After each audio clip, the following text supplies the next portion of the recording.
The time is nigh.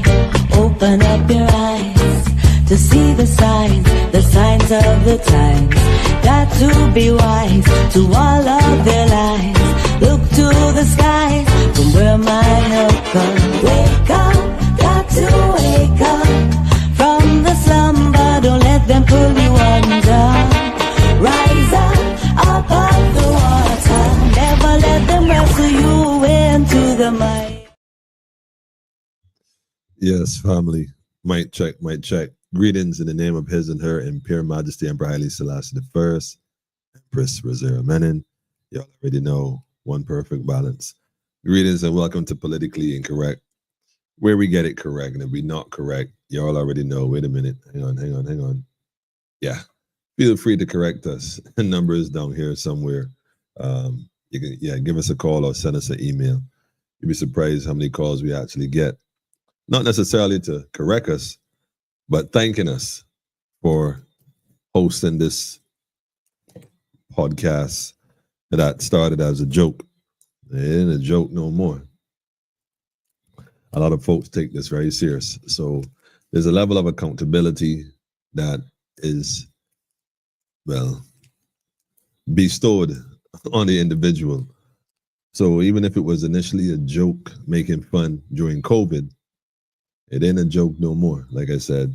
And so I want to thank those who actually tune in on the live, those who actually take the time to send me messages, WhatsApp messages, sometimes sharing their own stories, their experience, those who reach out for help, who at this point has been pretty much 100% successful.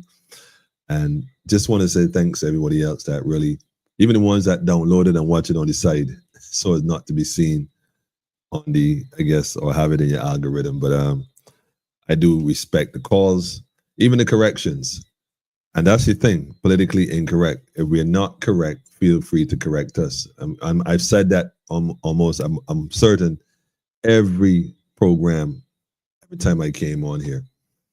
And so there's nothing wrong with being wrong. There's nothing wrong with being corrected. I suppose that the only difference would be the how one goes about correcting someone. But that's all right. Everybody's entitled to have their own particular approach. So give me a mic check. Let me know how it sounds out there in cyborg space. While you were sleeping, a number of things happened in the last few days. Some stuff I want to just touch on. Some a little further back, but we're going to get in a few videos. And, just my point of view, just my point of view. That's all I tell people. It's just my point of view. Nevertheless, there are folks who respect my point of view. Someone said to me recently, if not for programs like this, they would have gone ahead and gotten the thing back then when it was the popular trend. But because of the information that we were actually bringing forward and the research, it really caused them to relook things and open their eyes. So, yeah. Also, the brother, like I said, had transitioned. The brother Alvin, I knew him from the DJ aspect. I don't know no political aspect. That was relatively new, but nevertheless, so it go. We all have decisions we all got to make, and we make them accordingly. Nevertheless, but we give thanks, man. Greetings, Sean. I see you, man. First time. Hi, Emmanuel. Well, I'm a little late than I expected. I was supposed to be on a little earlier. Shout out to Malcolm, by the way.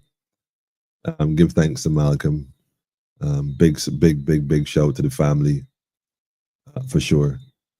Rhonda, I see you too. Greetings to you and the whole family. Blessings to everyone. Greetings. Thanks for taking the time. Sexy D, greetings to you too. One of these days, man, we're going to get to see the faces behind these names. In fact, the number's on the line, man. We're going to start doing some stuff. Maria, give thanks. Seeing you as usual. Seems okay on Facebook. Give thanks.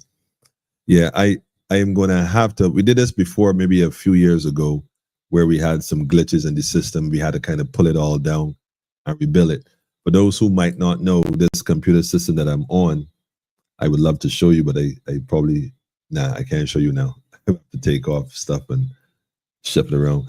But this computer system we built right here on Politically Incorrect from scratch. You know, thanks to those who actually volunteered their advice, volunteered the parts as well. We bought it piece by piece by piece, every wire, every clip, every button.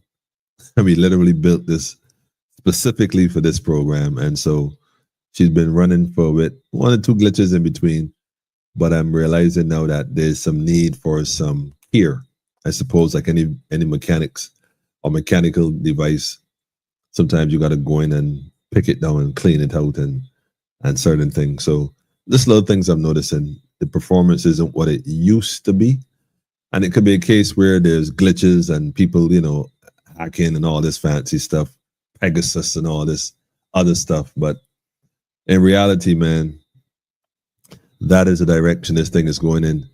Shane, blessings to you too, family. Listen, family, while y'all log on and we give thanks, go to your little WhatsApp groups, your family, your friends, your circle. Tell a friend to tell a friend that we up. We're going to discuss some stuff tonight. Yes, we have our prime servant, Miss Motley. Some things she shared that I thought were very interesting. We also have Cheryl Willoughby, and I will definitely express, I think that entire department needs to shut down. It's an absolute waste of taxpayers' money and a complete hindrance to the progress of the people of this nation. And I'll tell you why I say that completely. And also, Kemar Stewart has made Politically Incorrect and the NP. Wait, I don't want to get it wrong. I don't want to get it wrong because this is going to be a touchy area. And I say because there's some who might not understand. But the NNP, the New National Party, I got to get familiar with it. That's all it is. So Kemar, we're gonna touch on that. Rosemary, I see you. Good night to you too, Rosemary. Rosemary, I know you got a whole lot of people's, man. Go tell a friend to tell a friend. Politically Incorrect, up and running. Greetings to you too. Nubian in the building. We give thanks. We give thanks. We give thanks. And so yeah, we're gonna touch on Kemar. Imagine they had a press conference this weekend. We're going to address that as well. A few revelations. Fred Corbin, at least in name, has made it on Politically Incorrect. You know, he was never a guest on here. I've gotten that question, how comes, many times. We're going to address a few things tonight. So, yeah.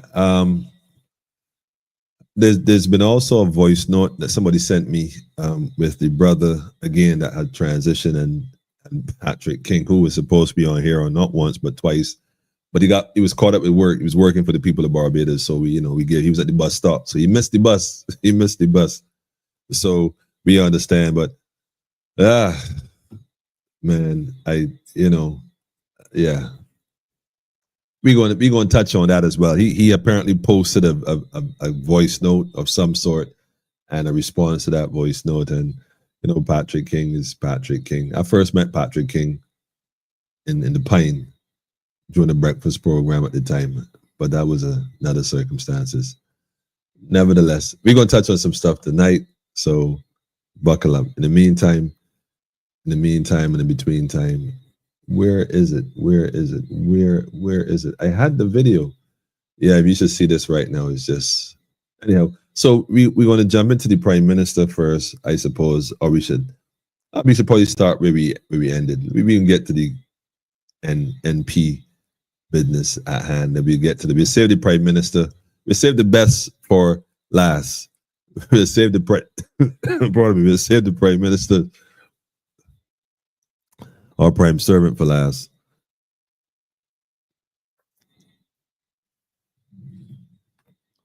Okay. That was interesting. I don't know if y'all caught that just now in the corner right there. What just happened, but we'll get to that. Yeah, the fish.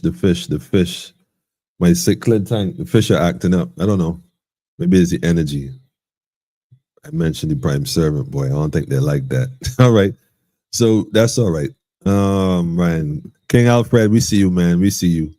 We see you. Shout to you and the family.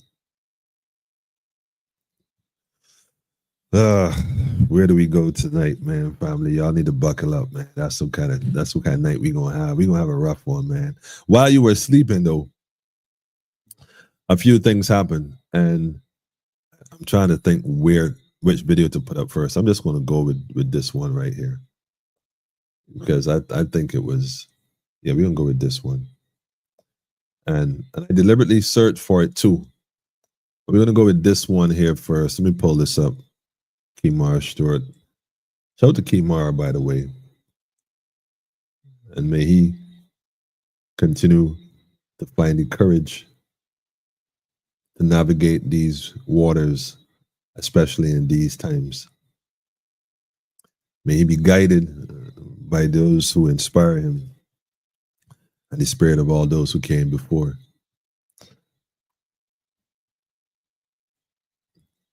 But also may he recognize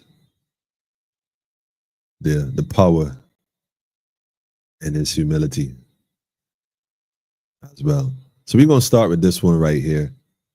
We're going to put this one right here as well. Good night to you too, family. Greetings to you. Good night, good night, good night. It's good to see our family cross the water joining us. Great things are happening. We'll soon discuss those things on this same platform in the not too distant future. It's exciting times, exciting times. So having said that, let me just go ahead and do a different review here. So this event took place this weekend. There was a press conference by Young Kemar and the new National Party of Barbados. They had a press conference. And so I was happy to see that because I didn't see the first one this timing. And so I gave it some time and I was listening. And it's not too long, so it's enough you can listen to it. And there's some valid points. But what I was most concerned with myself, personally speaking, is I was excited. So I went right across, do my research. I jumped on the CBC line and I looked for it and I didn't see it. I looked on the Nation and I don't recall seeing it. I figured, well, should I try Barbados today? I said, I ain't even gonna go no further. So I didn't even look on Barbados today. I figured I'd let y'all do that. Y'all can tell me if I'm incorrect. Please correct me. Let me know. But I didn't see this. I didn't see this coverage even on CBC News. Even if they didn't play the video on they page and stuff. Like I didn't hear much about it, and I was kind of wondering about that. This reminds me of the by-election they had the other day, and I was wondering how comes there's 4 candidates and they only keep talking about 2, and then suddenly they came out and started speaking about the other individuals that were involved, and so I don't want to call out CBC or the Nation or Barbados today, right? I don't want to really, because again, but I'm just wondering if these entities that exist to share the information across the traditional platform for Barbadians, if there's a kind of I don't want to call it even a biasness at this point, but I would like to think that somebody who's bold enough to go ahead and put together a structured party. I mean, I've seen many before. The Alex Mitchells. I have the was a brother named Philip Springer, and for those 2 I could speak on. I don't really know much about the others. But to not give it airplay, to not give it some degree of recognition, to not allow the Barbadian society to see the courageous folks that want to represent them on another level, differently from the representation they're currently getting. I don't know. I got some questions about that. I think that are worth looking into. I think if we reach a stage where the media is filtering the kind of information that the Barbadian people are getting, especially when it's information for the people. Young Kemar isn't doing this for himself. He's out here looking to make a difference in Barbados as a whole. And so, I don't know, CBC, Nation, y'all get your act, Barbados. You get your act together, man. Get your act together. Otherwise, man, you're liable to get some heavy fire from politically incorrect, because we know there's a number of things that we could probably look at as well, especially now you're going through your restructuring or privatization, whichever it is, and start looking at it differently, man. I keep telling y'all, man, there's a way to do this, and there's another way. Hail up, King. Greetings to you, family. Rastafari. Speaking of Rastafari, greetings, Elder. Greetings, family.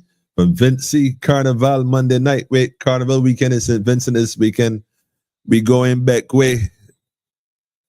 We're going back way. There's a tune from Grenada that I'm interested in. It's called Symptoms, man. It's just I don't know. I don't too listen to the psycho music. Not psycho as in psychotic, but psycho as in kaiso. Kaiso.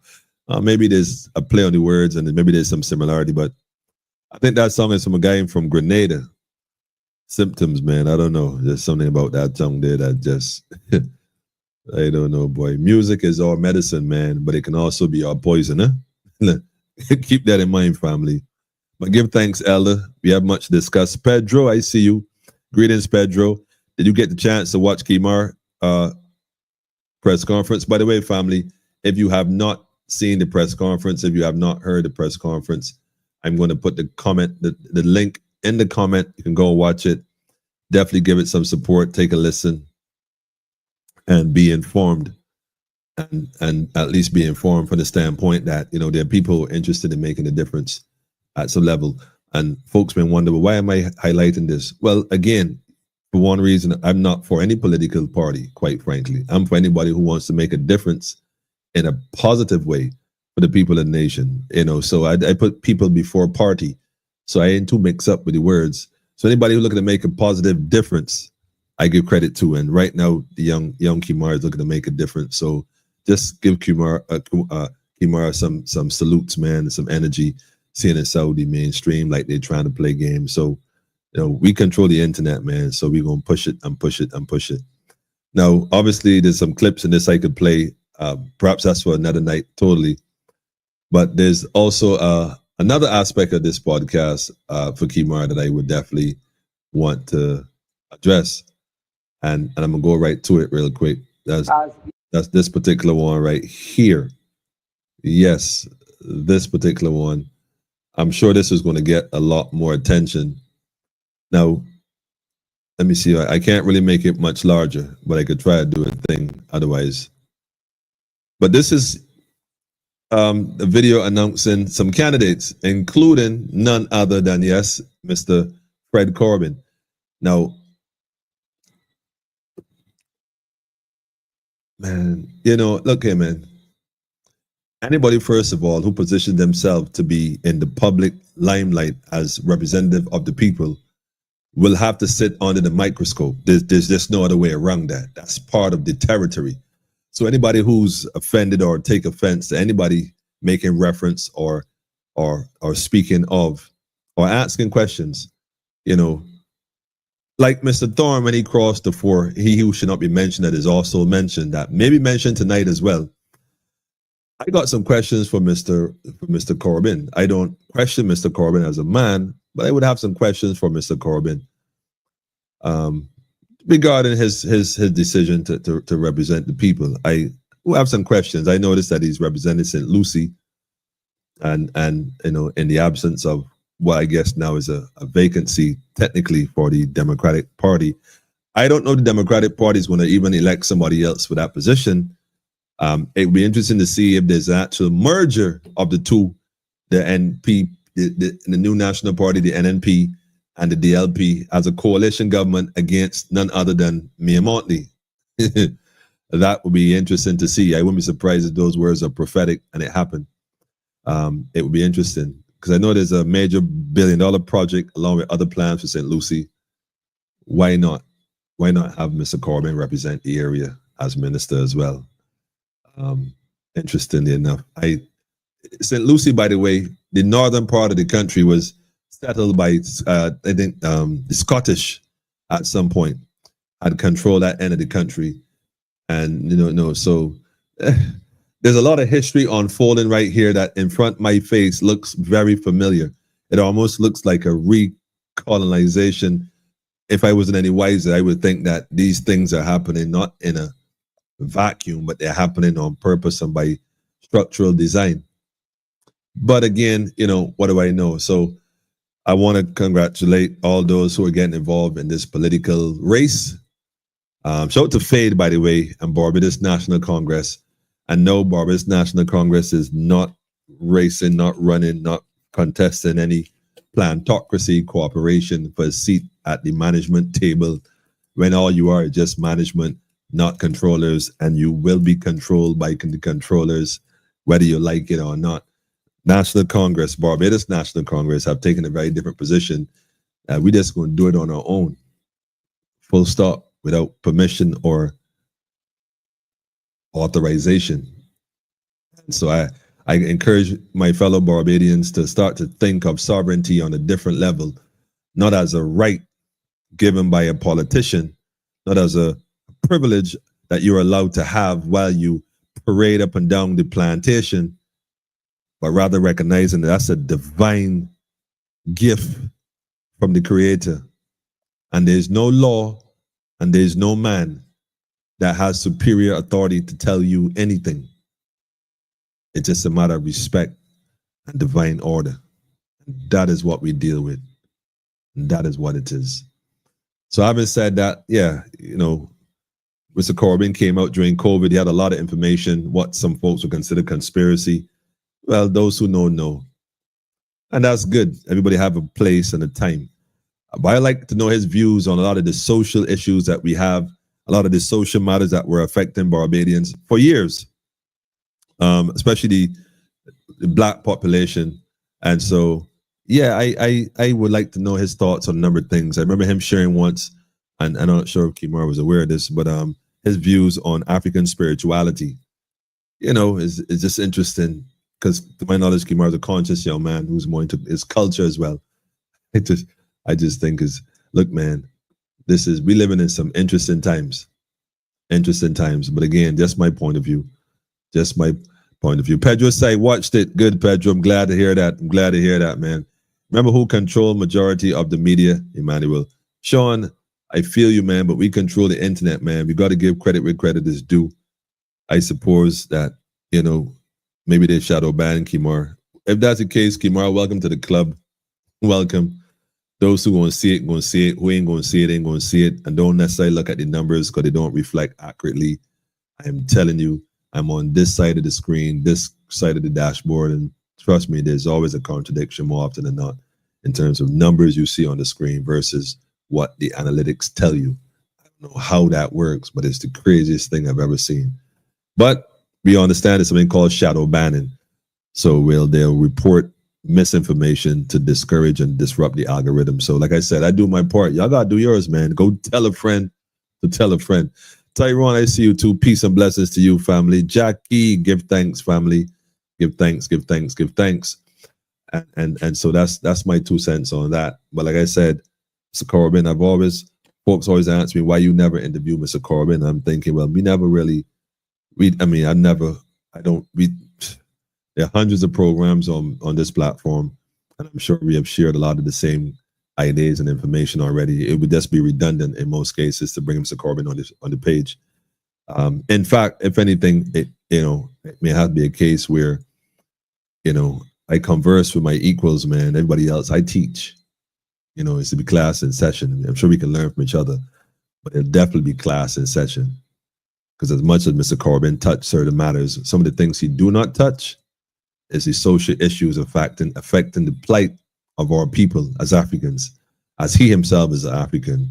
I find it very challenging to listen to people who do not address their culture and the needs of their people on a serious level. Speaking of needs of people and culture, I want to jump to this young lady right here who I recently became aware of. She did there was a study done and she had some reviews on it. And so I want to touch on it as well, because I'm on the impression that, in fact, hold on, let me make sure, let me do it this way. But like I said, there's a reason why all these things are happening and why, people are becoming afraid. And once you get remember 9/11, once you get the people afraid enough, once they're terrified enough, they'll give up almost anything to feel safe. But take a listen to this really quick. It's short, but you got to listen to this, family. It's quite interesting. Is on that fear that persons would have felt. 80% of persons cited stories and community narratives as their source of fear, while only 10% of persons based their fear on media coverage, such as radio news, CBC, Instagram, Twitter, whatever may be circulating on social media. The key emerging themes were are in person's response to fear, rather. Some key themes came out. The first was protective companionship and hypervigilance. One of the respondents said, anytime they're out at night, I keep someone with me. I'm hypervigilant and I call someone on my way home. One other person even said that they kept someone on the phone as they were traversing home or as they were arriving in their home and then moving from the car inside. Another respondent said, I'd rather not attend social events or do any unnecessary outings because there's always a shooting or a robbery or some other nonsense happening at these events. The next thing we saw coming out was defensive investment and home fortification. One respondent said, I installed cameras in my home and they were even thinking of getting a gun, which cost $10,000. Now, going into the implications of what this person said, we see that the fear of crime is driving persons that could be potential victims because this person was not a victim of crime, but just the thought that they could potentially become a victim of crime, they're saying, well, I want to get a gun, which could also potentially take them from a victim to a perpetrator. So folks in Barbados are thinking about not just fortifying their homes, they're also thinking I'm not going anywhere. And if I have to go somewhere, I would like to have some companion. And if I even on my way home, even installing cameras to some degree. And also the other part of that was that, man, people thinking about arming themselves. Now, the thing about arming themselves is a bit difficult in Barbados for the Barbados citizen to be registered for firearm. It's not as simple as the Americas where you go down there to, I guess, Wall Green in the gun section and you can go ahead and just, it's a bit more challenging than that. But folks are at the stage where they are contemplating alternate means for their care. They're not interested in what the superintendent was talking about, giving up your stuff. And folks are thinking about protecting themselves, protecting their homes, their loved ones. And different folks are thinking about it differently. Now, there's another video. I'm gonna look for it. I hate to think I deleted it, but I'm looking for it while I communicate with you. And it spoke to, let me see where. It spoke about the same thing to some degree. It spoke about, let me try it this way. Open up this one and see. Yeah. It spoke about CBC Nightly News. Try this one and see. Okay. No, that's not it. Yeah, they spoke the same thing about people and what they were concerned about, which again, fear. It was about fear. Folks being afraid of what was going on and how they was going to deal with the situation in Barbados. And I definitely want to play that one though. Let me get that up. That shouldn't take me long to find. That shouldn't take me long to find. There you go. Wonderful technology, right? My thing is, I think technology works in two ways. I think it's both intentional and manual, because I would have the thought on what I want. And for some reason, well, not for some reason, I think for obvious reasons, if you think about it, for me, just thinking about it, it comes up as if the algorithm somehow connected to your psyche, because I've already found it. I've already found it. I'm just trying to see how best I can get it so I can have it to play the way I want it to play. But actually, just by thinking about it, click two buttons and it pops up. I can't explain this, man. I think they're merging us with machines somehow. We don't even realize it. But, I remember that movie Terminator. You remember that movie Terminator? I'm sure right now that guy John Connor in the movie is without question looking at us and thinking, we don't know the danger that we are putting ourselves in with this AI technology here. We kind of just going along with it. Like, oh yeah, it could help out. Yeah, we going along. And right now don't have a clue the extent of the danger we're putting ourselves in. But anyhow, so I have it here, and the key is to see how best I can open this. But anyhow, I do have it. And I'm going to share it with my people here in a minute.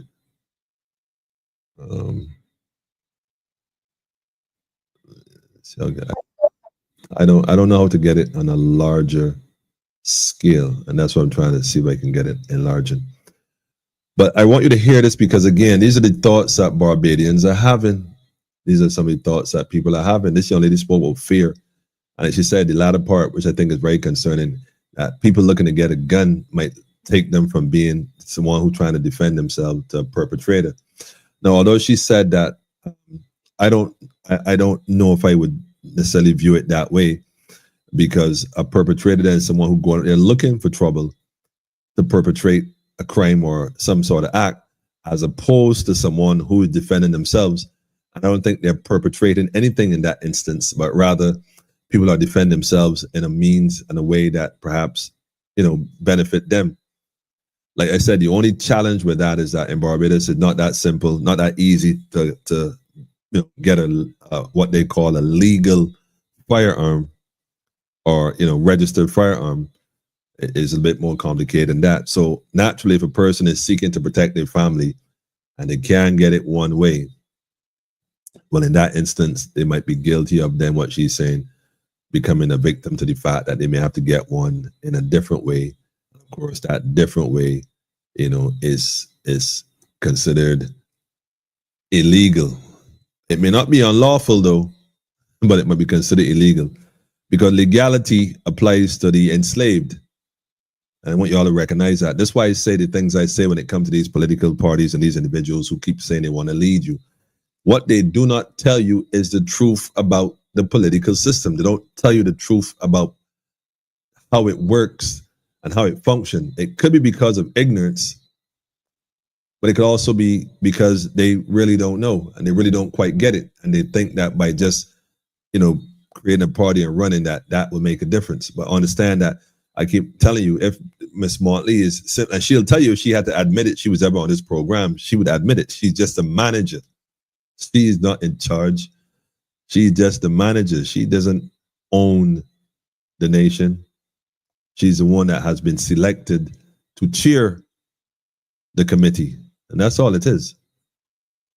And they're very sure and deliberate about who they choose, who they select to chair. Pedro Ants, who is she? I think she spoke at the discussion they had with in fact, speaking of that, let me go right to it. Let me just go right to it. She would have been one of the guests, if I'm not mistaken, at the discussion they had recently with the other individuals, which we played on Friday, that talked about the statistics in Barbados regarding the Criminal Justice Research Planning Unit. I think I got it right. But this is a group of individuals in Barbados who I believe is literally like a waste of money. I got to keep saying it. This Barbados needs an overhaul on many levels. I hope the other parties, Mr. Thorne and the others who claim they want to do stuff, come on and start discussing these things, man. We talk about it on Politically Incorrect countless times. I want to say it again. Agencies like this right here don't have no right existing unless they serve a different purpose, because the criminal element of this government agency, if this is even government, I don't even know if it's even governmental, quite frankly. I've asked this before, and Ms. Willoughby is more than happy to respond to me, Emmanuel. My number is on the screen. Feel more than free to send me the statistics. You can WhatsApp that information to me if you so choose, Ms. Willoughby. I'm asking you directly right now, for the people of Barbados, name one plan, because your research, the whole thing is a criminal, what is it called? What is it called again? The Criminal Justice Research Planning Unit, some of that, I don't know, something like that, research plan, something like that. Anyhow, the point is, name one plan that your office implemented that was effective in reducing and curbing the statistics that you recognize and you collect that indicate that things are getting out of hand. What has been the benefit of having this information in a structured way that benefited the young people of Barbados so that they're not involved in the behavior patterns that you highlight and quite frankly have indicated consistently that it has consistently gotten out of hand? Other than telling us that it is out of hand, which we already know, which means your office serves no purpose. What have you done, Miss Willoughby, your office? So far, for the month of June, we would have had 10 murders. So far for the month of June. So far, for the month of June, we would have had 10 murders. And I am sure that you all are aware, because you certainly follow the media, that we are almost at 30 murders for the year. If we continue on this trajectory, based on trend analysis, we may experience as many as 60 murders, 60 homicides for the year. And that is something that, as Barbadians, as persons working with the youth, we do not want to see. So today's So you're projecting that if we continue at this trend, since how we are in June, that we are looking like maybe 60 by the end of the year. Now, other than your forecast and your fear cast, that kind of cast, we don't agree with that as people in Barbados. We don't agree with that. I don't know what kind of sorcery y'all practicing, right? And predictions y'all trying to put out there as if y'all planning the murders. This what's got me. Because how you gonna get, in other words, you're saying that you don't have no faith in the youth of this nation getting their act together, the young men right now who being manipulated by those who are actually supplying them with these weapons and whatnot. Is it that your organization is planning these things? That's why you can speak ahead. You've always done this, Miss Willoughby. Your group have always spoken about and predicted all these things that would kind of sort of happen. So when y'all say y'all are the planning unit, I begin to wonder, and I think Barbadians should also take the position of wondering, what exactly do you do, Miss Willoughby? What exactly your office does? Since y'all plan, what are these plans y'all plan? We never see them, never hear them. We want accountability now, though. Bring the information forward. Let Barbadians know what exactly it is that your office does. Because although I heard the commissioner spoke about, he not tolerating them, we going to stamp this down and we going crime on the young people and these guns, we going to stamp on it. Never once did I hear him say in any of those press conferences, and again, if I'm wrong, somebody correct me, but I hear the man say, well, look, we plan to do an investigation also on the origin of the AR-15 and the Glocks and whatnot, like where they coming from, do a forensic audit and try to discover, young fella, hold on, man, where you get this from? Get it from John? Let me find out who John is and Aunt John, where John get it from. John get it from Bill or and follow I'm just asking a question for a friend. Because I ain't heard them say that part. I heard them say they're going after the youth. I hear a lot of people talk going after the youth and put them in body bags and all kind of crazy talk. Yes, I can believe you said it, but you said it. But that's all right. But I noticed that people ain't got nothing to say about you saying that, though. Crazy, man. But ain't nobody talking about the real issue. The youth is not the issue. The youth has never been the issue. The youth are the solution. But anyhow, Miss Willoughby, let me let you finish this.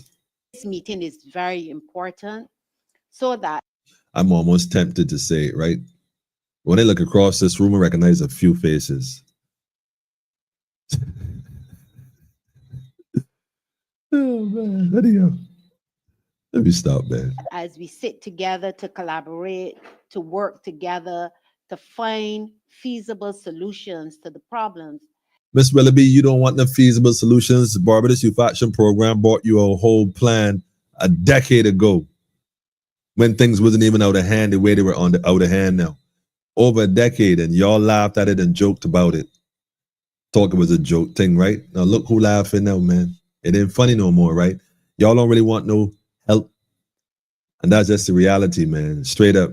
I'm not sure who y'all trying to fool, but I think that Barbados needs to start focusing. How you gonna get there and say we can expect another 30 murders? You like, what's her name? Call me now. What was that lady name? Call me now. What was that lady name, man? Somebody help me here. What was her name? I can't even play the rest of this. Greetings to you too, Elda. I see you, Mr. Maycock. Rosemary said the link for the NNP press conference is no longer available.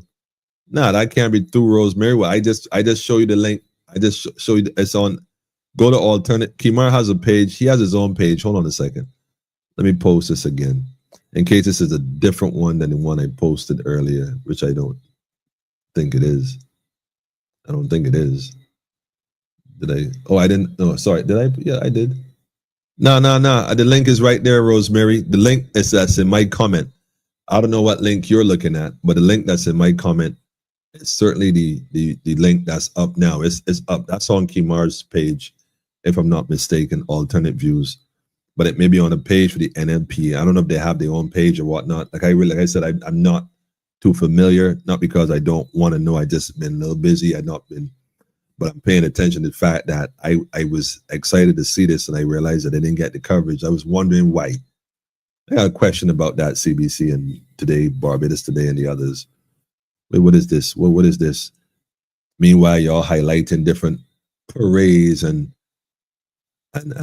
issues, man. I don't know. And this thing, anyhow. She stopped using percentages and went straight to individual persons. I see that you're paying attention, Pedro. In America, this is why the Second Amendment was created for. Well, that's the whole point, Sean. But Barbados ain't got that kind of thing going on because it's a slave colony. No one wants to talk about that in 2025. We want to pretend that it's a free society. We want to pretend the illusion is a free society. But let me tell you why. Pardon me. Let me tell you why it's not a free society. You're going to hear the Prime Minister speak a little later on in the program. You got to stick around for that. I'm going to play that video, and you're going to hear for yourself why it is not a free society. Because even the Prime Minister now is becoming concerned. Or perhaps it's a warning. Perhaps it's a wake-up call. But while you were sleeping, some things happen, man. Good night to you, Clark. To the fan, give thanks. Good evening to the whole Clark family. Empress, we see you too. We see you. Greetings to you. Greetings. Family, wagwan, brethren. Oh gosh, Banner. If the leader is managers, what you want them to tell you. You smart. Hold on, wait. If the leaders are managers, what you want them to tell you. Well, I'm not sure if that's a direct question because I certainly am not looking for them to tell me anything. What I want them to do is be held accountable for what they say, according to what they say they plan to do. So the people of Barbados have and absolutely have to hold them accountable for the things they say. So don't let them promise you nothing and leave it at that. Promise to the cover to a fool. And quite frankly, I think as a people we've been on that wine press much too long. It's time to rebel. Good night to you too, Tim. Greetings. Jal, I see you too, family. Greetings to you too, Miss Rhonda. How you doing, man? I see you still on your travels. Rhonda gone to the world, man. Try that link. Fabian Yard. Now, yeah. Try that link. I just put it up. It's up and running. So go ahead and check it out, man, for sure. Them done breed generational trauma from slavery into our youth's head. Well, the trauma is from the adults to the youths. The youths come in this world fearless. Don't forget.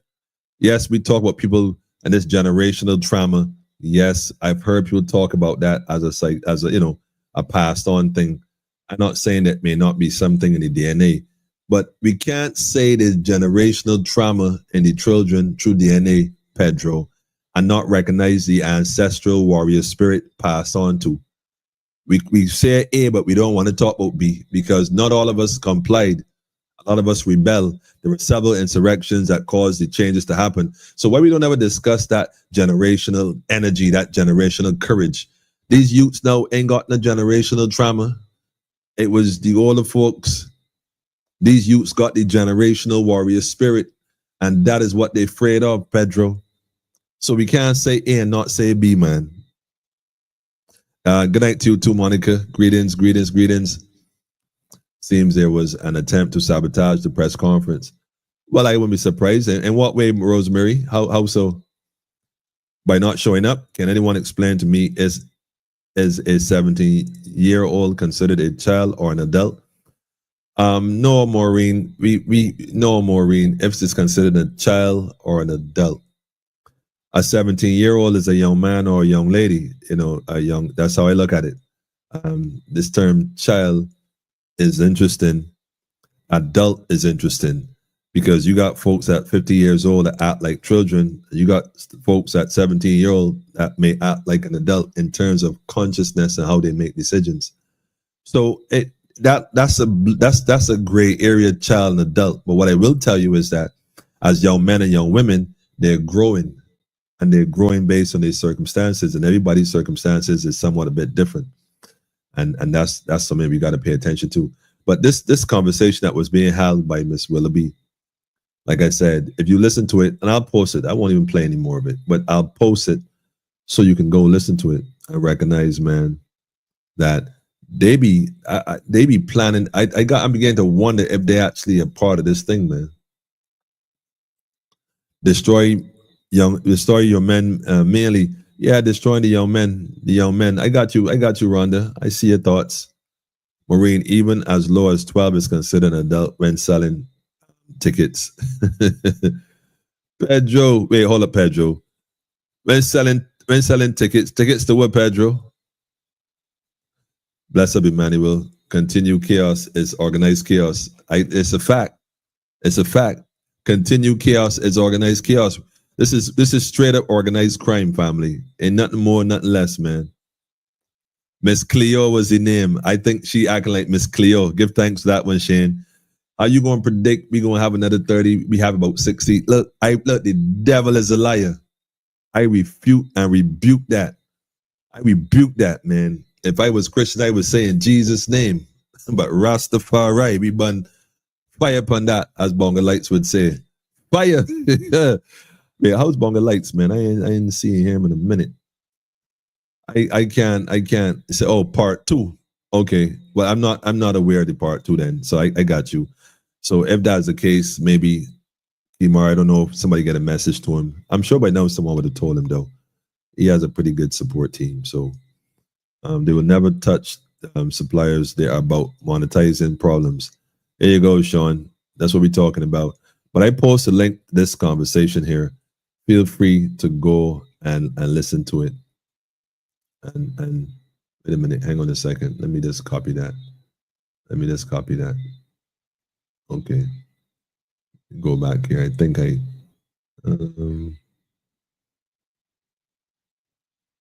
me wait a minute. Yeah, let me take this one out. And let me take this one out. Yeah. Okay. Let me go ahead and post the link for this one here for those interested. Yeah, I just post that. Mr. Driggs, good night to you too, bro. Good night, kings and queens. Royal respect to the family. But Pedro, you can't vote, buy alcohol, contract any legal business. So how are you an adult? No, I again, Maureen, you see, these are the constructs and concepts we bought into. And so they're young enough to join the army, though. They're young enough to join the army and join the police, so they can learn to kill people, but they can't contract. They can't do legal business. You know what I'm saying? They can't apply for loans and stuff, but we could teach them how to kill people. You see, this is what I'm saying. We bought into a lie, a full whole lie, not even half the truth, man. Once one lie is discovered, it creates doubt in every truth expressed. Facts. It's funny how we just said that, man. Facts, man. That's how it goes. The human rights lawyers we got and the political lawyers ain't bothered. Pedro, can you type that again, man? You can type that again. They are not concerned in any form or fashion, man. Your comprehension is poor. I'm telling you that's what the criminologist teaches the youth. Generational trauma. Okay, you say your comprehension is poor. I follow you. Hey, hold on a minute, man. Let me go back to what you said. You said, what was it you said?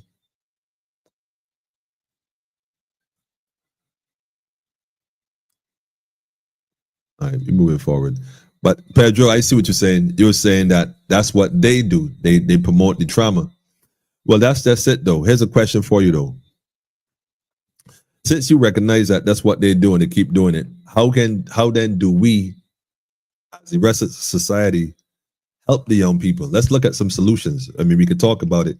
How else? What can we do, Pedro? In terms of pointing out to young people or even society as a whole, I can't even say it's a young people thing, but what can we do about that to bring awareness and realization to bring about change? You are biologically an adult when you can procreate. I ain't even touching that, Sean. I ain't even touching that. I don't know if that's necessarily the case though, because as an adult, there's a level of emotional intelligence that and maturity that one should have in order to navigate the emotions, so that ones are not necessarily sensitive to things, so that one doesn't necessarily have to highlight misunderstandings in a particular manner to suggest something different. That's a lot I just said. Yeah, Pedro, you know what I'm talking about. But there needs to be a balance. It has to be. So you can't just say the person is a certain age, they can procreate, so know them as an adult. Now, I think Pedro would probably agree with that too, man. There needs to be an emotional balance, for sure. Greetings to you too, Aaron. Greetings to you too, for sure, Rhonda. Let me just alleviate this need to have Miss Willoughby here, front and center.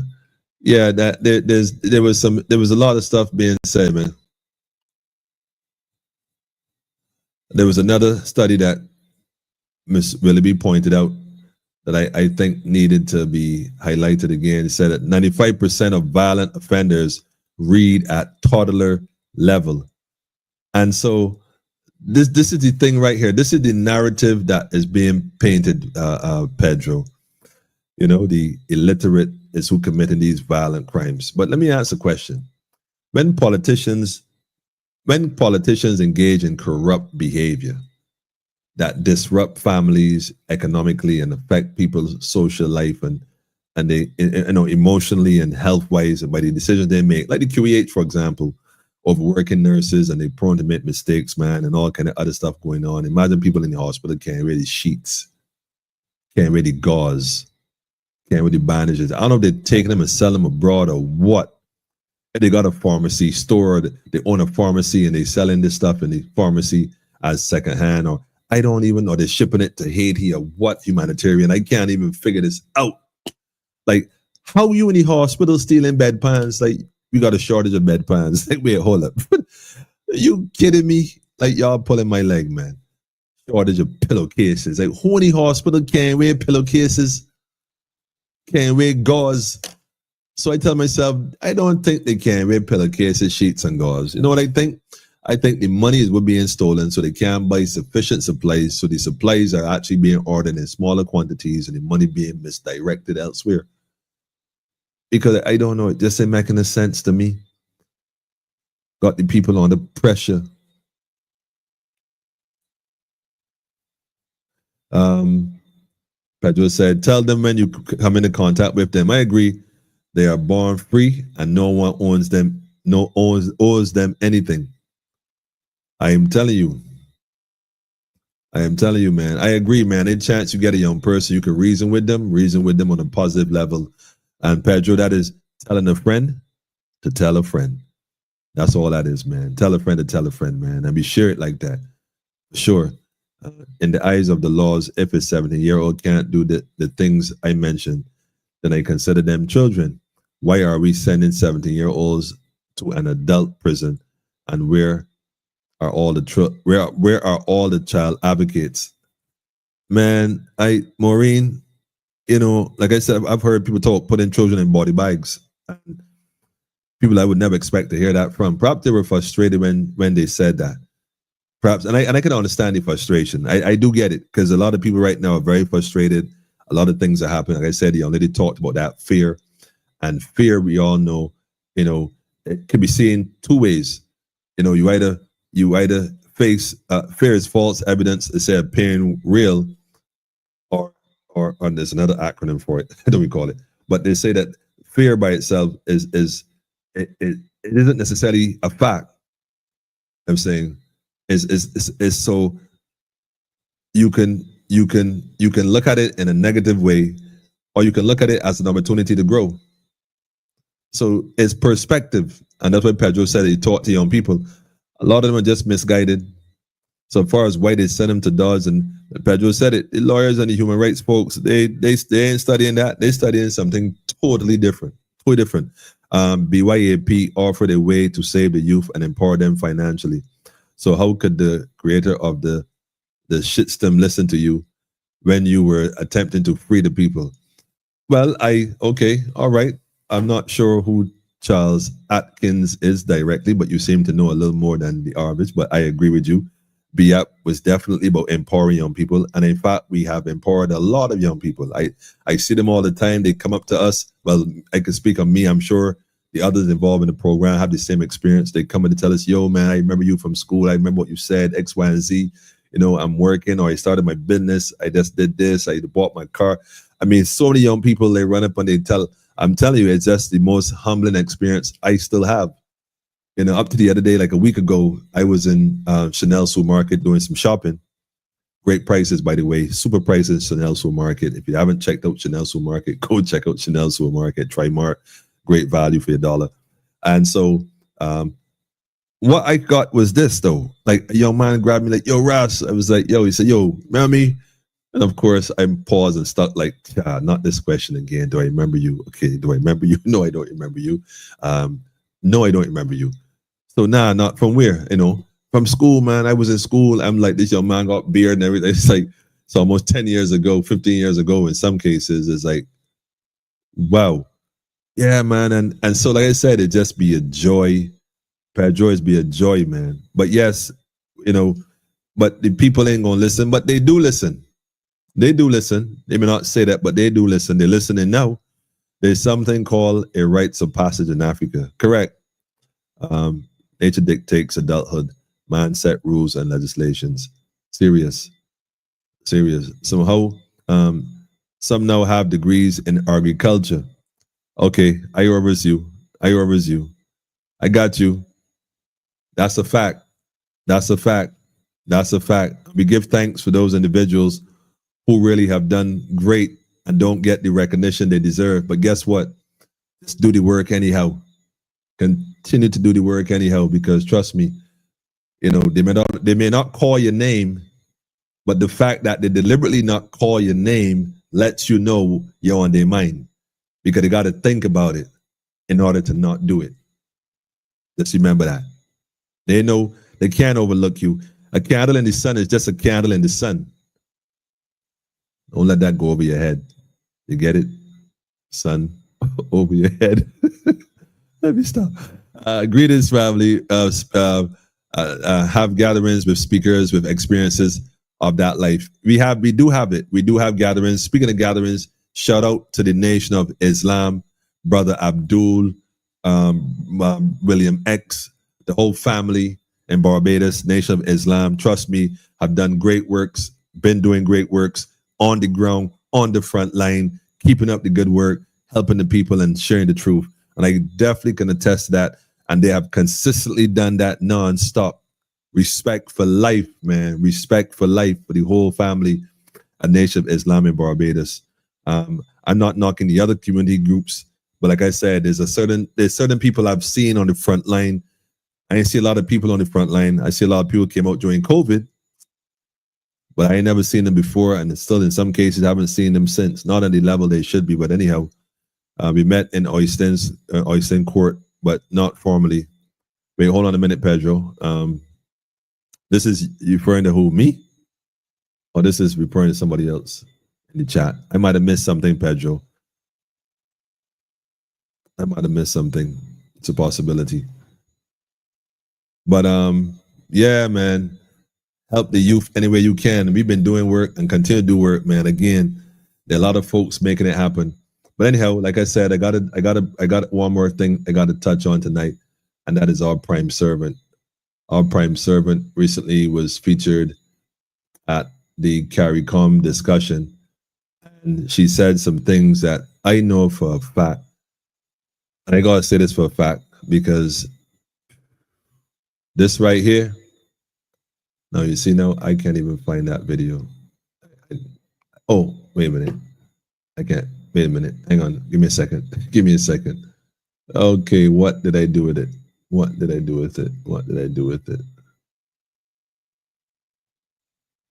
Okay, hold on. Okay, let me see here. I know I got it. Just give me a second. And this is it right here. This is it right here. Yeah, see? When it comes to cyborg and technology, all you gotta do is think about it, man. Just think about it and it pops up.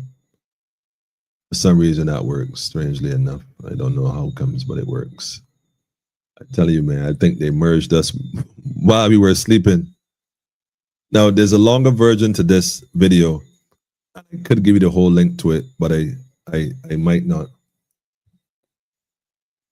Oh, you said you. Oh, me. You. Oh, wait, hold on. We met in Oysen Court, but not formally. That would suggest to me that perhaps you were an individual in the same space while I was having a conversation. Perhaps, Pedro. I don't recall, but it's a possibility. Arbiters of truth. Indeed. Welcome to the sheriff. Sheriff is in the building. The sheriff is in the building, man. Sheriff, look, man. Listen, I got to send you to bring somebody into the office, man. We need to have a conversation with a particular individual, man. We just need to have a conversation. We have some questions for you. But anyhow, Sheriff, I got a video for you to watch, Sheriff. I got a video for you to watch right here, man. This is our very own prime servant. And family, remember I told you all earlier, this is, we're living on a colony, man. And there are different groups here. There are those who are enslaved and those who are freed. And this is not about emancipating yourself from mental slavery. It's not about emancipating anything. This is about you recognizing your divine sovereignty. And Barbados PM warns of threat of sovereignty of Caribbean nations. What does she mean by that? I want you all to listen to this carefully, family. I'm not, and again, there's some things that jump out to me when I hear them. And when I hear them, double speak.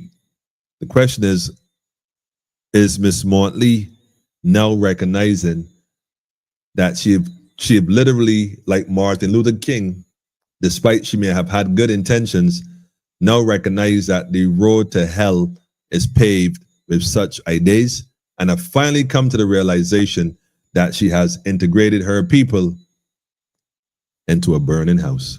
You listen and tell me, let me know if I'm missing this mark here or what, man. Let me know.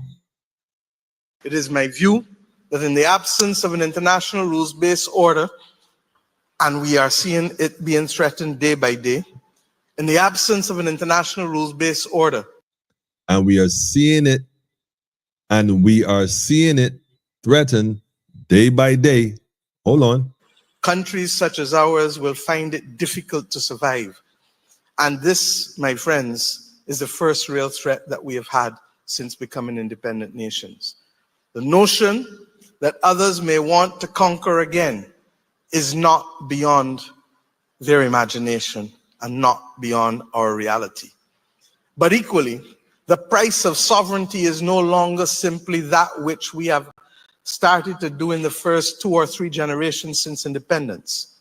The price of sovereignty now extends to our ability to control our information and to generate our content. We have to be able to own our own satellites and not be the victim of somebody pulling them on us because they do not like the position we took on a war across the world somewhere or someplace.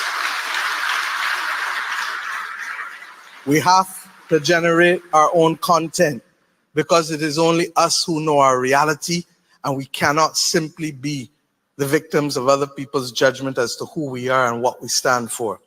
And if we don't do these things, then we will fail to recognize that the new armada and the new flotilla are not the ships that came and brought our forefathers here under protest. But in fact, the new armada and the new flotilla is that which will control our mind. And we know what Marcus Messiah Garvey told us about emancipating our mind from mental slavery. If ever there was a time for us to listen to these entreaties, it is now. And there was ever a time to listen, it is now. Ms. Motley suggests that it's a possibility that we will be controlled by powers that control these devices that is strictly about one thing and one thing only, and that's controlling the minds of the people. And I suspect she's recognizing so in this hour, if not deliberately, but by accident, recognizing that the power that one thinks one have is only given to a degree, and those who give, like she said, can take it away. And so, although we may have a lot to say, and no, Pedro, I did not call her a crime servant. I call her the prime servant. She is the prime minister. That is her role. That is her title. And that is who she is. The prime servant of Barbados, the head servant of this country, same thing. So we don't take that lightly. What I'm saying is the individuals here who vibrate at a higher or different, I'm not using the word higher, but a different frequency, recognize that this double speak is a message. It's a message. So you got to take it both ways, for and against, because that is the role of a prime servant. That is the role that Miss Motley has played all along. That is the role that Nelson Mandela would have done. Same thing. By being an apologist while allowing the ANC to reposition itself and gain some degree of control on some level. I suppose he became the sacrificial lamb. Miss Motley, in this particular message, as far as I'm concerned, has done just that. She has positioned herself as a sacrifice. Now, we all ain't gonna get that. I may even get some backlash for even saying that. But you all remember Robert Kennedy, John F. Kennedy, the president of the United States?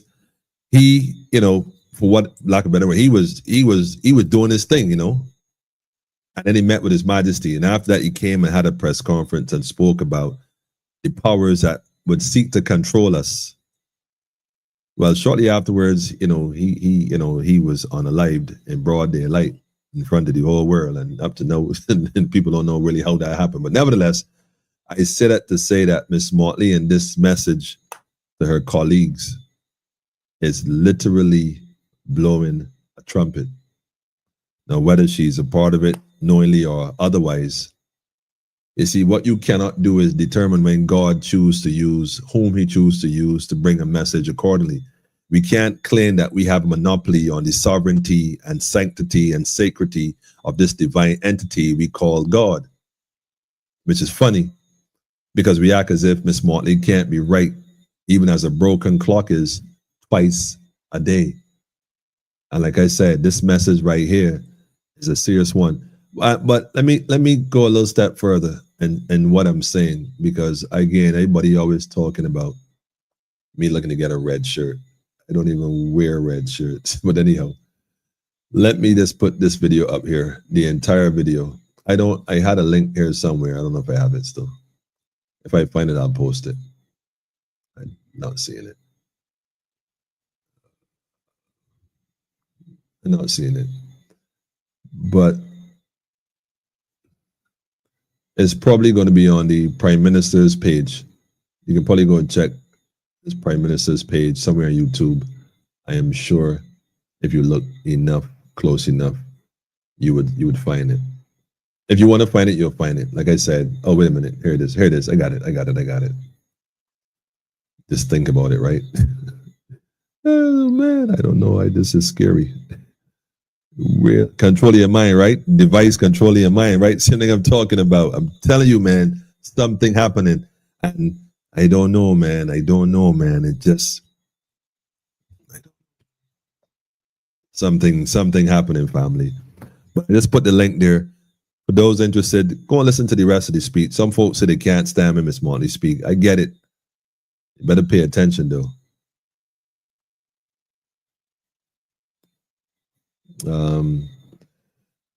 Hold on.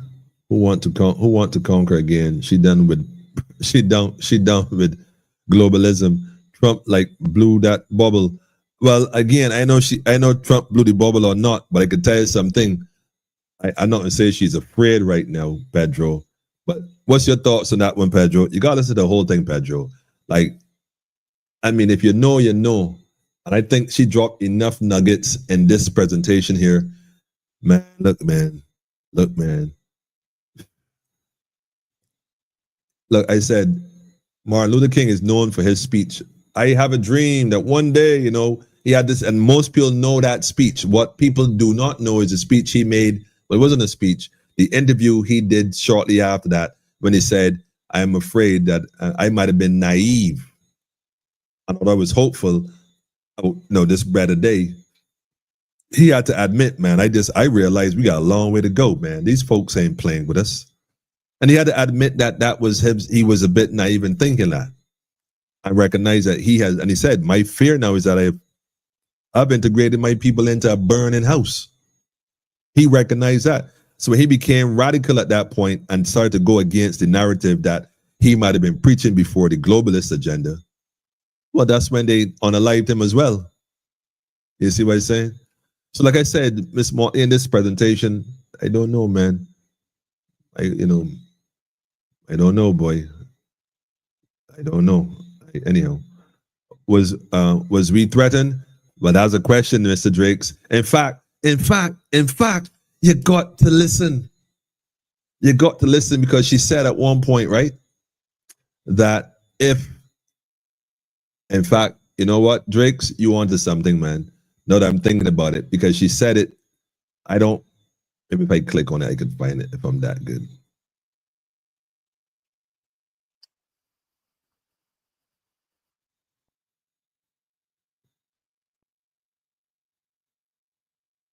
She talked about, yeah, it's not too far from right here. I won't stop to go through it now, but go listen to it. She talked about where something happening, but then she says, somebody please knock on wood. Now, I remember my grandmother, Aunt Rose, shout out to Aunt Rose, by the way. Aunt Rose would always, Aunt Rose used to predict some things, boy, but then she would always say sometimes, look, knock on wood. I think the idea that when you knock on wood, it would stop something from happening that you said would happen. So the power was recognizing the words, but also recognizing if you knock on wood, God forbid, that was what it was supposed to be, then because you did that, it wouldn't happen. So when she said what she said, and then said to someone in the congregation, anyone, somebody knock on wood. Again, Adrian, man, you wanted something, because like I said, something must have happened. Somebody might have got a phone call. I don't know. I'm just saying. BS, we have to grow our own food and stand up as proud humans. It's the yous that are selling us. I don't know what that means. BS, we have to grow our own food and stand up as proud humans. It's the yous that are selling us. Or the yous as in the US. I don't know if that's what, I don't know. I don't understand that one a bit there. My limited experience with the wayward youth is that before you open your mouth, you need to open your ears. That's why you created Give Us Two. I had one trouble youth in my family, and that's what I learned. Well, that's the thing, Maureen. That's a good thing. We definitely got to share, but also we also got to listen to them, which is a fact. Put Judas. But I'm not sure what part you're referring to with that one there, Gad.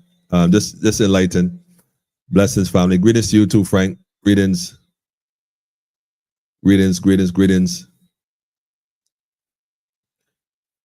Remember, they tell us everything. We have ears to hear. Who have ears to hear will hear. Oh, I said land, not red shirt. Pedro, you funny. You funny. You funny. Yeah, I get the land though, Pedro. Yes, I did get the land. 5 acres, to be honest. Yes. FID, Barbados National Congress. We did get land. I will admit, Pedro. We did get land. We ain't getting the t-shirts. We have our own t-shirts, as you would already know, politically incorrect. I don't have any more here.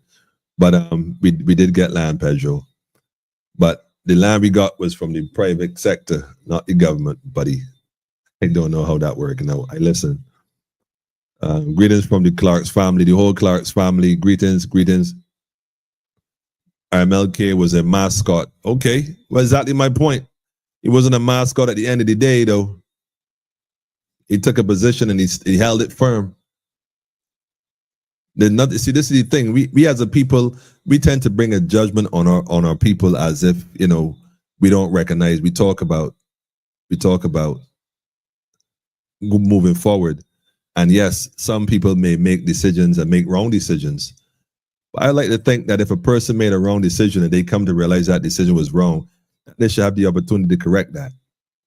We come across as being infallible and self-righteous, and therefore we, you know, yes, he might have been a mascot at some point, if that is a word we want to use for Martin Luther King. But I'll tell you what, when he got to the point where he started speaking that language like Malcolm, it was a different conversation. And so, you know, what are we to assume? That his sacrifice, his wife, his children, what they had to endure and experience, that was a game. That wasn't real. You know, that's you know, man. I think it is a response from that AI video about Mia and Trump. Well, Sean, she also spoke about that as well. She spoke about it. And again, I mean, like I said, boy, yeah. Which other PMs spent as many days as her singing away that sovereignty? Well, I think they all did in their own way. They all actually did. Miss Motley is a bit more visible because we have social media that promote it and the proliferation of it everywhere you turn. But none of them are any different from inception, though. Pedro, if you want to be truthful, which PM you support, Pedro? Which one you support the most? Discover the light and who was in attendance. Straight. It's a use as in the lying politicians. Well, I can tell you something here. Politicians, yes, we said that about politicians, but in reality, right, the people got to start dealing with governance amongst themselves. And the individuals in the communities that need to start teaching and helping each other understand governance. We can't really blame the politicians for being politicians. That's who they are. That's who they are. We got to take responsibility for ourselves. And therefore, as a result of that, you know, we be held accountable accordingly. If we don't make a difference, we can't, like I think somebody said it earlier, we can't ask them to make no difference. They're not there to make a difference. The managers in Shafet there to sell you Shafet, even after you do the walk on cancer, and they got the pink boards up on their screen. You come and buy this processed stuff if you want. And I mean, don't get me wrong, I get it. But understand that we say that, but this is the business we're in. And so that's the business we in. So that's how it go. You sign anything? No, I didn't sign anything. They didn't sign anything. But yes, thank you, Pedro. Pedro, I appreciate Pedro looking out for our interests, you know, got the Rastaman in check. The PM gave his speech about what Israel was doing to Gaza and that it was not Israel's place to act out revenge from October the 7th. So maybe there were threats, direct or indirect. Well, Maureen, I'm going to tell you this, right? Again, I remember that. I remember that well. And yes, again, I can't imagine what goes on in the head of Miss Motley. Only Miss Motley can tell you that. But I do know that Miss Motley is only a manager. So I know she takes orders. As far as where the orders come from, I don't know. But I know she takes orders. So as much as we blame her, you know, I suppose that could be anybody right now. We'll still blame them. Even if it was Mr. Thorne. Speaking of Mr. Thorne, Pedro, I now want segregation. You peep that, right? I support none, but Frondel was the most democratic. All right. I might agree with you in part there, man. But I met Mr. Frondel Stewart in person in Parliament. I should say we rather met him in person in Parliament, and he gave us a story about his life as a child. He shared his childhood story with us. So I understand Mr. Frondel Stewart better than most who may never have heard that story. And I say, because I'm sure he shared it with others. And I don't suspect he would have fabricated that story, but I suspect that it meant enough for him to share that with us so that we perhaps can understand his position and why he make the decisions he made. So maybe you're onto something. But then again, when you said democratic, it depends on how you define democracy, Pedro. But that's another conversation. But go listen to this video right here. Like I said, I posted the link to the whole video. It's on the PM's page. Definitely go and listen to that, family, and listen to it, because a lot of things were said. And a lot of people say, I ain't want to hear Miss Marley talking. I ain't want to hear this and that. You better listen. She's the prime servant. She's the one navigating this vessel we call Barbados that we are all on, this maritime vessel. We need to get off the ship and return to the land, family, and claim what is rightfully ours. The Sheriff Willoughbys and these task force on all this crime and all this. Yeah, all them is just illusions, man, gimmicks, man, designed to do one thing and one thing only. We have to secure our own sovereignty by our own actions, collectively, individually, and collectively. Straight up, man. And so we got to do it one or the other. Anyhow, I've been on here a little minute, a little longer than I expected. I was given orders tonight not to stay, but so long. But I have one more video to play before we roll out. Let me go ahead and switch to it real quick. Let me go ahead and switch this one. I didn't mention Mr. Thorne, right? Yes, he who should not be mentioned that will be mentioned, and in a certain capacity, not in too many capacities, but in a certain capacity.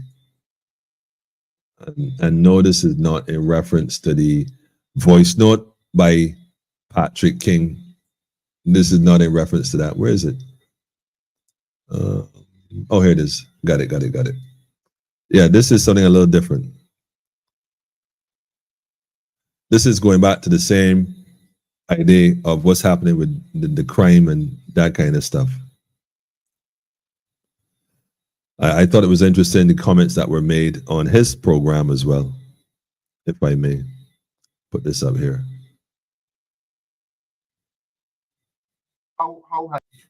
Let me just put this here, yeah. So, Mr. Thorne, you know, we would have met once or twice. Well, we met officially once after the fact at a meeting they had in Central Bank at Frank Coleman Hall, and he did indicate at that point that he would come on the program, and he, you know, at some point he's not afraid. I told him that most people are afraid to come on this program. He said I would come. But that has not happened yet. I say yet because I think he is courageous enough, and yeah, he probably would come at some point. And we can have a conversation, an honest conversation. And so I look forward to that. But while saying that, I say this. I think anybody right now who is involved in electoral politics have a genuine concern for the direction the nation is going. You have to be living under a rock not to concern yourself with what's happening in Barbados right now. You'd have to be. And so let me play this video first and see what he says. Hold on. How has the cost of living impacted crime in Barbados? So the question is, how has the cost of living impacted crime in Barbados? That is to suggest that crime is more rampant now because of the cost of living. Implicit in the question is a suggestion. But listen to this video, family, real quick. How has the cost of living impacted crime in Barbados? The high cost of living. Severely, in the sense that we don't have to preach or talk about it. It is a well-known fact throughout the country. Given the last 2 weeks of back-to-back robberies, shootings, bike snatchings, wanted people in the paper, we know that we're facing a very serious situation. Now, I think our job should be finding solutions. Yes. Yeah, that's pretty much the little clip that I snatched from the reel. And let me just minimize that. Cost of living, especially in the last few weeks. Let me say this, man. The cost of living been high in Barbados now for decades. Okay, let's not pretend that this is a new Miss Motley thing. the cost of living has been high because I don't even have it. Let me find it. I don't even have one here. I usually have one here somewhere. Oh, I do have one. See? You see this? Y'all see this? This is a Barbados dollar for those who don't know. This is one of the ones that they commemorated the nurses with, or something like that. Yeah, Barbados dollar. The value of a dollar has consistently been moving away from the value of the dollar, which means that inflation, not devaluation. So the money has not devalued. The cost of goods have been inflated. So that's why this don't stretch like before. Now, crime is the cousin of poverty, and poverty has always been here. The kind of crimes we are seeing has changed because the psyche, the mindset of the people is what has changed. Now, increasing crimes recently, the question is, have there been a large release of individuals from Her Majesty's prison? Is the question. That's the question. We see a lot more crime going on. We're bringing a lot more people into the island from different cultures, different countries. We are assuming that a lot of these crimes are being perpetrated by our own people, our own young men. Of course, we got to start looking at it and recognizing if it is a trend among the youth, quote unquote, which is what they're trying to tell us. Why all of a sudden? Because if it's poverty, they say the cost of living. Is it that the cost of living, according to just gentlemen on the Ralph Torn program, or the DLP, whichever program this is, DLP program, I think is what it is. If it is the cost of living the good brother is talking about, is that to suggest that young people are experiencing the high cost of living because they can't afford food, or they can't afford clothes or shoes, or what exactly is it they're trying to afford that they have to commit crime to get the money to afford? Is it a lifestyle? In which case, it ain't got nothing to do with the cost of living. And that's what I'm saying. These narratives are being pushed through the media on the public that are not rooted solidly in facts. This is why I said I want Mr. Thorne some questions, man. You're surrounded by people who's supposed to, well, let me not say that because I don't know. But that's why I said you supposed to be the leader of a particular well-known party in Barbados that people recognize and respect. It is the folks who pay attention to that kind of politics. Well, then you need to surround yourself with individuals who have the capacity and the capability to give you real factual information, or at least more plausible information. Because that statement right there is, even if it is truthful in part, it is a small part. Because in reality, the level of crime that we see lately, especially lately, what's been going on in terms of this sudden surge, is orchestrated. It is clearly orchestrated. The question is, who is the maestro playing this crime symphony? Because it is unfolding as such. And you could ask anybody who has probably been involved in the lifestyle, yeah, cost of living is a factor. I ain't saying it isn't. But if you think that's what it is, man, y'all gonna miss the bus. I'm telling you. There are people who looking to destabilize this country in different ways in order to take it over. It's a plan and a plot, deliberate plot to take over the country by destabilizing it. We ain't learned nothing from Haiti. Have we not learned from Haiti? Have we not learned anything from Haiti? From African countries?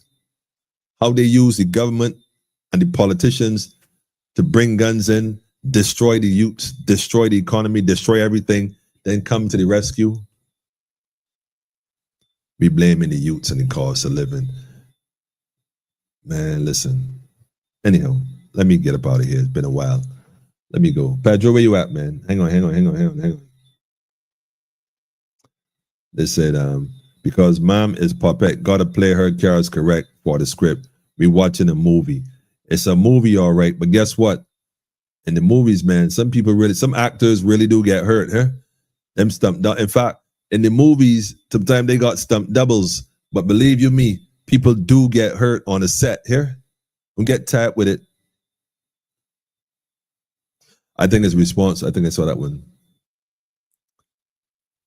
Which other PM? Okay, I think I'm going too far back. Hang on. Mia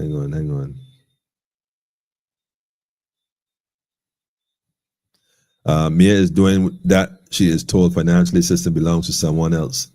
Okay, once we know that, Sean, now we're talking. Decisions were made by the cabinet, not the leader of cabinet. The decisions that were made by cabinet, you mean the people that they decide, you mean the people that they appoint in that position? Well, that's a script too. That's like rustling, Pedro. Cabinet is political rustling. They only go through the motions like they're actually in a wrestling match, but the outcome has already been decided.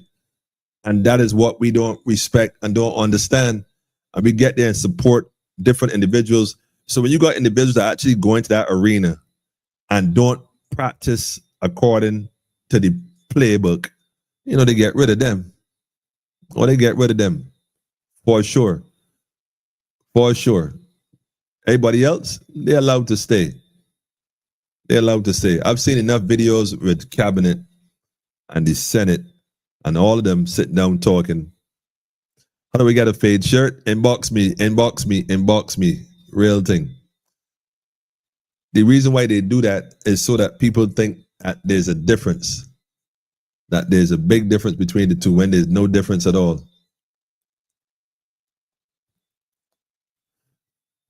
Okay. Oh, you were there that night in Central Bank. Okay, as well. Okay. That was an interesting night, man, I tell you. You concerned? I get in a double speak. Wait, when you actually concerned, Pedro, concerned about what particularly? Because it a little far back, right? So that's, if I'm concerned about what the prime servant was saying, I'm not sure that's what it is, but let me know. The politicians should be very concerned. They are concerned. They are the reasons that we are smelling hell about here. No, they're not the reason we smelling hell. We are the reason we smelling hell. We allow them to do to us what they will, and we do not say nothing in response. We do not do what we're supposed to do. And so, yeah, we got to take responsibility for that. It ain't the politicians' fault. That's what they're there to do. Their job is to get us to do what we're supposed to do. So the question is now, are we willing to do what we need to do? If you're interested in doing anything, my number's on the screen. Send me a WhatsApp. Let's have a conversation about it a little more deeper.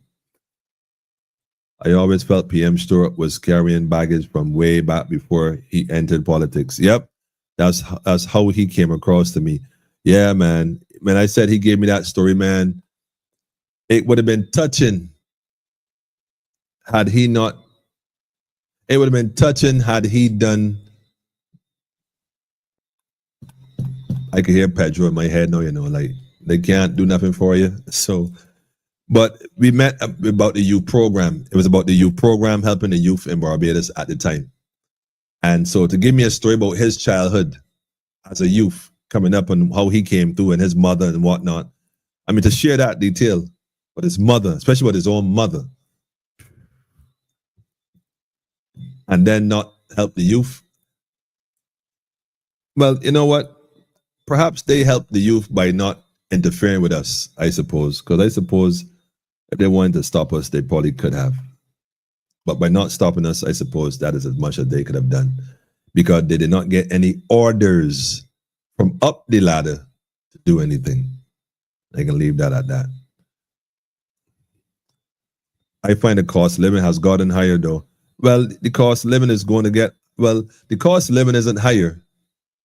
It's the things that we want to afford is what higher because, you know, when we start to deal with sovereignty and, you know, FAID, shout to FAID, by the way, again, Barbados National Congress, start focusing on our own food security, how we growing our own food. Once we can feed ourselves, we can go from there.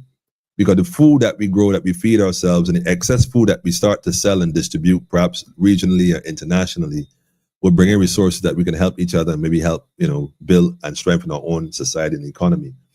Right now, we depend on everybody else. As Ms. Montley said, we ain't even got our own satellite, which is a bit ambitious, but that's another conversation.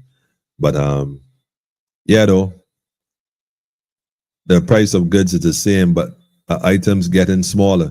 That's also true, Sean. Both the price going up and the goods getting smaller. Our people are being influenced by non-Barbadian people not to sit and wait. Younger people are being told to go and take what they want. I'm telling you, man, you see what's going on? You see it. That's how much academics speaks. That's how most academics speak. Always portray crime with poverty. Always portray crime with poverty as if they head in the pinnacle of high society. Yeah. Well, I guess what? I would not suggest that Mr. Thorne was trying to suggest that, but I'm telling you this again, Mr. Thorne, I don't know who advised this gentleman. I don't know. I just think sometimes he be way off. I don't know if I don't know if he's aware that who's advising him is misleading him with disinformation and not disinformation. But I know Pedro. You might go become an advisor, Pedro. I don't know how you feel about him, but I know he might listen to you. He might listen to you. Sheriff in the building, getting citizens of Barbados. Greeting citizens of Barbados. The PM Miss Motley knows nothing about sovereignty. So over entity. Sovereignty is self-governance begotten by law. So therefore, you are not subject to external control or rules, which is of another, but self-existence, which is of an eternal nature. External, other, another, alien, foreign, regional, international, global. External, self-God, likeness, local. The X is the X is the variable of our sovereignty. Yeah, Sheriff. Yeah, we get you. I don't, Sheriff. Although I understand you, right? Don't get me wrong. You got to put this for the layman, man. What he's basically saying, right? Okay, let me translate that. Yeah, what the sheriff just said basically is that you have a God-given right to govern yourself and know yourself. So man, know thyself, woman, know thyself, and nobody else outside of you have the right to rule over you. That's basically what he said, which what we said earlier. So yeah, that's what that is, man. Good night to you too, family. Greetings. He said, keep cooking, Ross. Don't leave the kitchen yet. Oh man, don't do that. I have been given explicit orders. I got orders. I got the family is a family thing. So I pull a nerve, explain how Frondel operate. I pull a nerve explaining how Frondel operated. No, I don't think that's a nerve, Pedro. I just think it was. But yeah, you pull a nerve. Yeah, you pull a nerve. I gonna own it, Pedro, because in reality, you give me a story about his mother and himself, and it was touching. It was touching from the standpoint of hearing a politician put himself in a vulnerable position. I mean, if I didn't know any better, I thought he was going to cry at some point. I'm not suggesting he was going to cry. I'm just saying, if I didn't know any better, I would think he would have cried. There was myself, there was some other folks. It wasn't too many. It was three of us. And it was a closed room, and I watched him become vulnerable.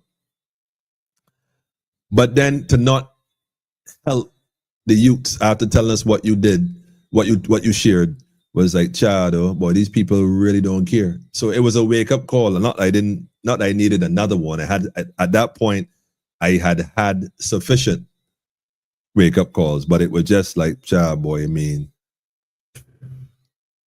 that's just how it go, Pedro. So yeah, that's why I said to you what I said to you. You know, define what you mean by democratic, because you know, Barbados is two societies here, the ones that enslaved those and those who were enslaved. The problem in Barbados is that they both look the same way. Until Barbadians come to that realization, we're gonna be on this tread. We might be. I fear that we might be on this treadmill a little longer. We've been trodden on this wine press much too long. I've been thinking that there's a female element behind the scene of the criminal minded young men. Maureen, you are on to something. Good night to you too, Beverly. Good night, good night. NGOs knows how to get grants. Man,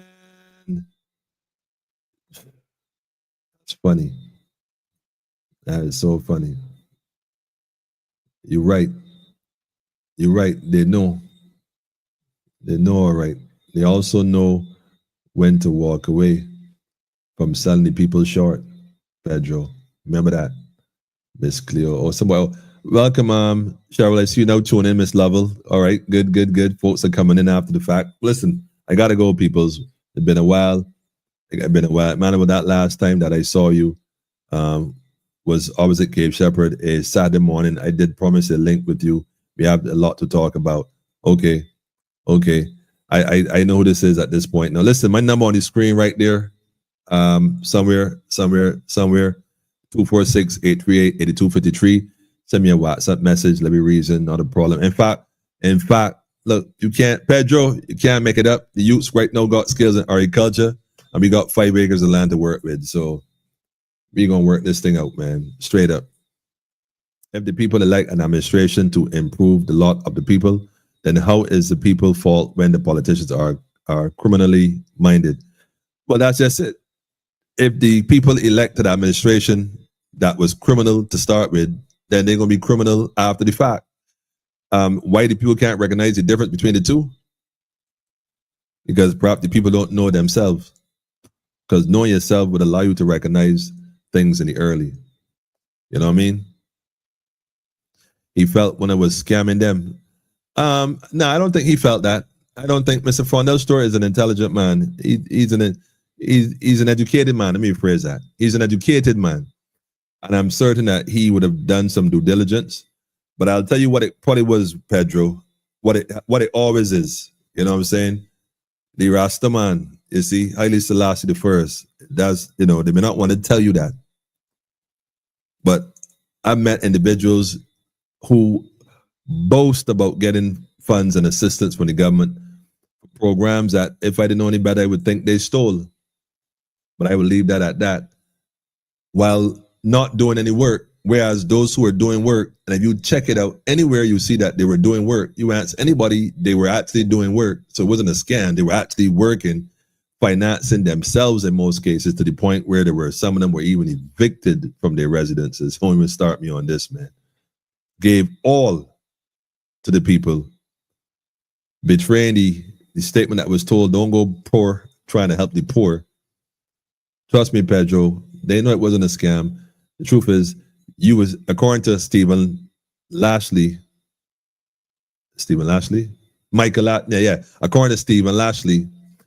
we were doing the government's job, and he took high offense to that. That little fella right there, he took offense to it. Emmanuel, we spoke a few times. I'm the person that wrote to the PM about the adverse effects. We usually see each other, and I got you covered. I know you are. Give you my full story. And yes, Boxers Passes Road first time. I got you. I got you. You see, it's good to see you too. Now I know who you are. I remember. Good people know good people, man. We've been doing this for a while, right? And a lot of people don't know that. But that's all right, because it's about the message going out, not the popularity. So tell a friend to tell a friend. Make sure you share your story. Make sure you share the truth you know with others. And most importantly, listen to people, man. Listen to people, man. Listen to people. Greetings, Godspeed, General. Wagwan, Rastafari. Listen, I gotta pull up out of here though. It's been a minute. I gotta go, family. The family is calling me, so I gotta answer. But like I said, I'm gonna say it again. The office of Cheryl Willoughby, and I hate to call names like this because, and yes, this might be partially personal because for me, it's a bit disingenuous to hear her speak like this in 2025 when we sat in an office over a decade ago, 15 years to be at least 15 years, and spoke about these same issues and gave them a full plan on how to fix and help these young people. And we went ahead and did it ourselves and helped countless young people, not only in Barbados, not only in St. Kitts, not only in St. Lucia, but even Trinidad. That proved to work, and the AG at the time that overseeing her office had the audacity to suggest he want to adopt the model from Trinidad. Meanwhile, Trinidad trying to adopt ours. Had the nerve to say we never heard of these guys. The hypocrisy. So yeah, this might be a little personal. So they're going to make it even more personal. That office needs closing. It is a waste of taxpayers' money. Because if I didn't know no better, I would think they predicting the level of crime because that's what they want. That's the only thing they monitor is how successful their plans are. Tell us one plan from that office that worked. Miss Motley, listen, man. Don't make me call Trump out here, you know. Start auditing these agencies and checking what's really going on because, anyhow, good night, everyone. All right, listen, Judith, be going out here too. Peace and blessings to you too, Daffodil. Greetings, greetings, greetings. Have a great night, family. Restful night to all. Yes, family. Pedro, relax. We know criminologists need crime to stay in business. Pedro said relax. I love it. Pedro, you're right, man. But guess what? We can't relax and watch this unfold.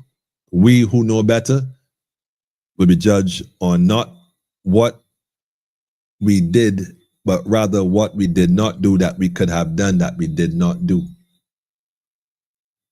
Salute. Salute. Guidance to you too, brethren. Sheriff, one more word. Robert said not a double standard state of affairs. It's not. It is really a triple standard state of affairs. Take a look at our flag. The trident, two crooked and one straight. So we are living between two crooks, government for the people straight. 2 out of every 3 Barbadians is crooked. Here is your metaphysical answer. Well, guess what? We following the straight and narrow one in the middle. But guess what though? The fact that there is still a straight path means that there is a way. There is a way. So we're going to come to the fork in the road, Sheriff, and we're going to keep it going straight. Trotting it, Haile Selassie's way, the King's way, Rastafari way. Haile Selassie first, Empress Wazir Menin. One perfect balance is what we're dealing with. Right through. Give thanks to that one, Sheriff. Word sound is power.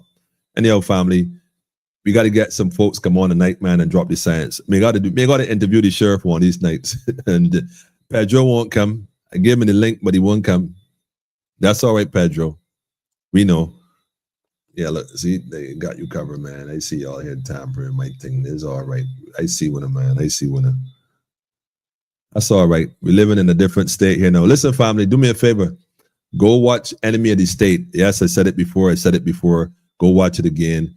You'll see it applies more now than ever. Also, go watch Minority Report. Go watch Minority Report. All that surveillance about wiretapping and whatnot. Go watch it. Pedro, I need a tune, Pedro. Let me see what you're going to do here now, man.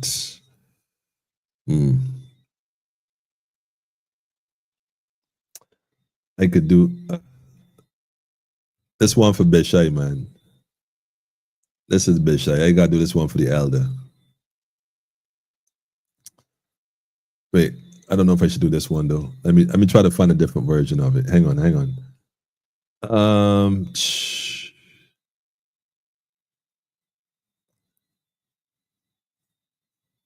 I might do this one. Let me see. I'm gonna try this one. I know sometimes I try to avoid the whole, the infringement rights and all this kind of thing. You gotta be mindful still, man.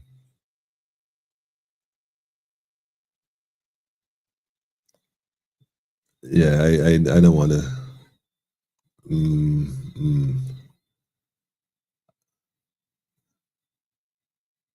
Carry calm meetings.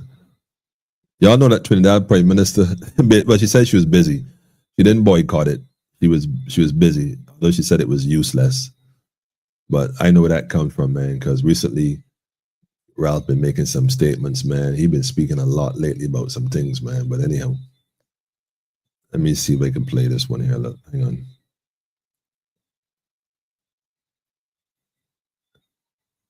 All right, Pedro. I dropped this tune here for now.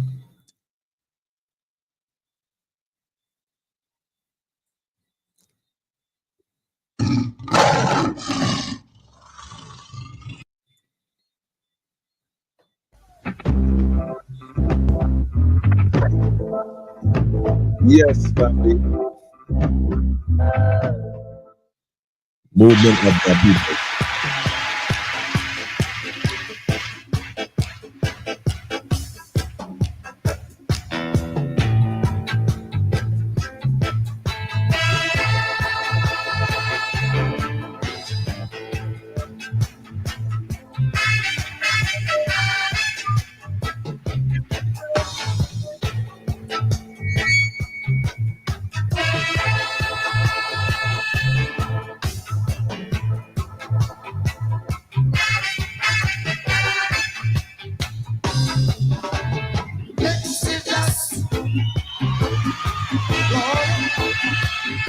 Movement of the people.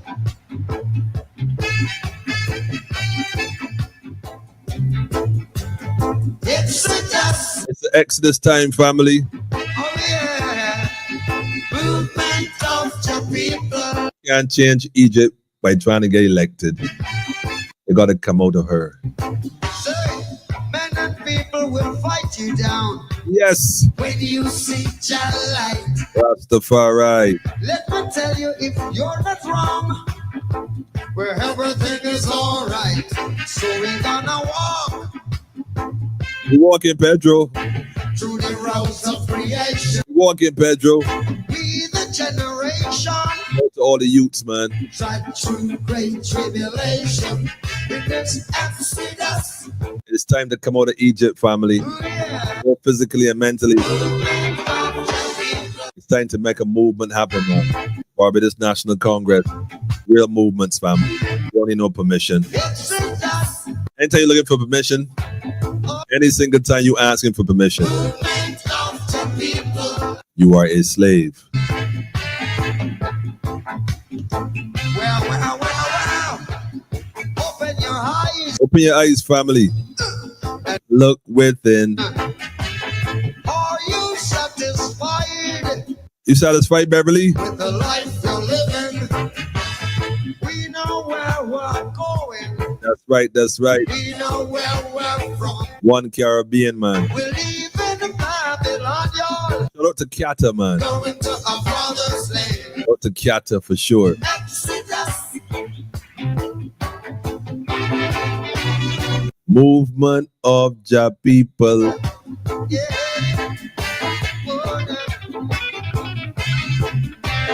Exodus.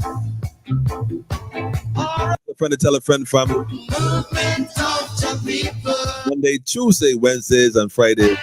Go to Bishai, stepping into the light on Tuesdays, family. Movement of the people. If you haven't heard, tune in. Movement of the people. We expanded the network. The movement of the people. One Caribbean family. The movement of the people. Every good move. Every good move now. Rastafari. Every good move, y'all. Tell you what, just come to break down pressure. Rule equality, yeah.